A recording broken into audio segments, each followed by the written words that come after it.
ত্রয়োদশ জাতীয় সংসদ নির্বাচনের সংসদীয় আসনের সীমানা নিয়ে আপত্তি শুনানি শুরু করেছে নির্বাচন কমিশন। শুনানির প্রথম দিন প্রধান নির্বাচন কমিশনার এএমএম নাসির উদ্দিন ও অন্যান্য নির্বাচন কমিশনারের সামনে ব্রাহ্মণবাড়িয়া 2 ও 3 আসনের জন্য শুনানিতে অংশ নেওয়ারা হাতাহাতিতে জড়িয়ে পড়েন।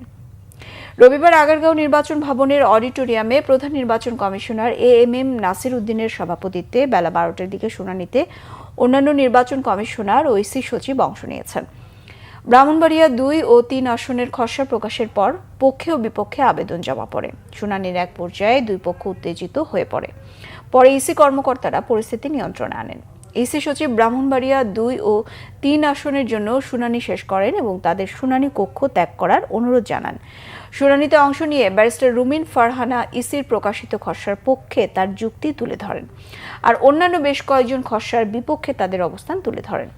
খসড়ার বিপক্ষে থাকা শুনানিতে অংশ নেওয়ারা বলেন, বিজয়নগর উপজেলা থেকে 3টি ইউনিয়ন বুধস্তি, চান্দুয়া ও হরসপুরকে ব্রাহ্মণবাড়িয়া 2 আসনে যুক্ত করা হয়েছে।